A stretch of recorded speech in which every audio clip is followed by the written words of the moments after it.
The Brooklyn Center mayor calls it a new North Star for policing. The city council on Saturday approved a package of sweeping public safety reforms. The vote 4-1, with council member Chris Lawrence Anderson saying the council hadn't taken enough time to think the proposals through. The council action will create new city departments. It would create a community safety and violence prevention office, which would oversee police and fire, as well as 2 newly created departments, one on traffic enforcement and another on community response. Those 2 new departments would rely on unarmed professionals to make traffic stops and respond to mental health calls. The police reform resolution was named after Dante Wright and Kobe Dymock Heisler, who were both fatally shot by Brooklyn Center police under different circumstances. While the council action resolves to stop similar killings, there remains many unanswered questions. Reporter Sonja Coomes spoke Monday with the mayor to try to get some answers. Why was it important to pass this resolution? Well, our community over the past several weeks, through all the listening sessions that we've had, it really made it clear that they said enough is enough.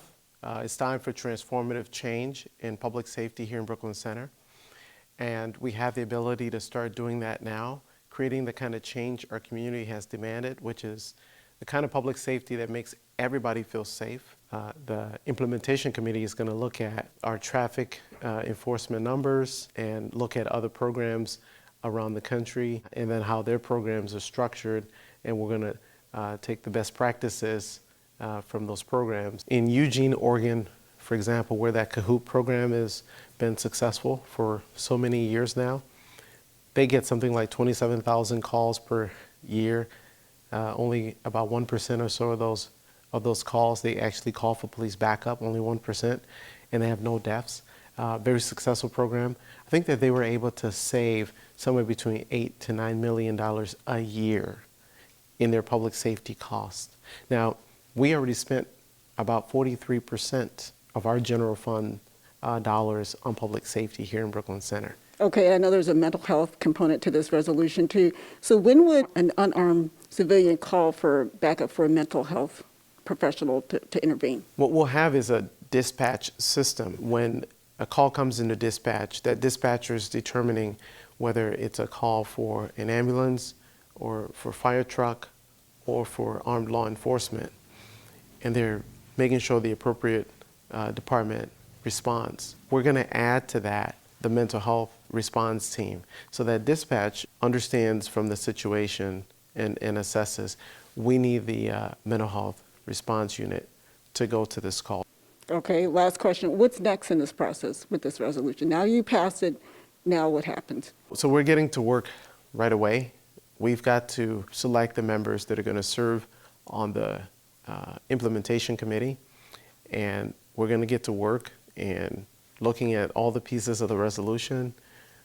We're going to form subcommittees as well, and we're going to start working our way through building up the different departments and making the policies and getting it going. Thanks for joining us. I appreciate it. It's my pleasure, Sonja. Thank you. For more on the Brooklyn Center resolution, head to our website, ccxmedia.org. In Brooklyn Center, Sonja Coomes, CCX News. The former Brooklyn Center officer charged with second-degree manslaughter in the death of Dante Wright appeared in court via video conference on Monday. Kim Potter, who sat behind her attorney, Earl Gray, did not object to the hearing via Zoom. Monday's court date was a pretrial hearing. Such a hearing determines if there's probable cause for the case to proceed, which it will. Potter shouted "taser" several times when she fatally shot Wright with her handgun during a traffic stop last month, leading some to believe Wright's death was accidental. The judge set a trial date for December 6th. The prosecution also filed a motion to allow video coverage of the trial. The defense says it will object to that motion.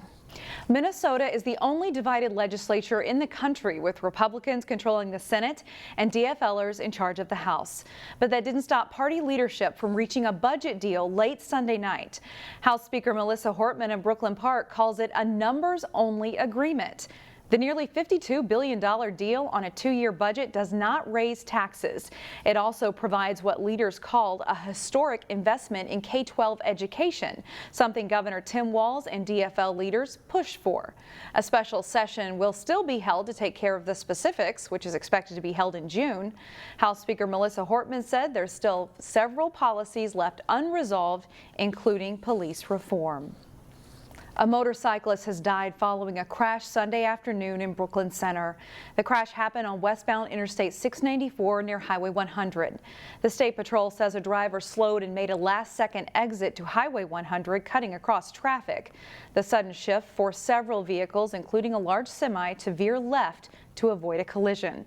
It resulted in 43-year-old Jeremy Hackbarth crashing and getting thrown from his Harley-Davidson. Hackbarth died from his injuries. State DNR officials are reminding anglers to clean your boat as you prepare to get out on the water. In Robbinsdale on South Twin Lake, there's a new facility that will make it easier for boaters to be sure to remove any vegetation. There's a new boat cleaning station near the boat ramp at the trailhead and boat launch. Cleaning your boat and draining any water keeps aquatic invasive species from spreading from lake to lake. We will leave you with more sights from out on the lake.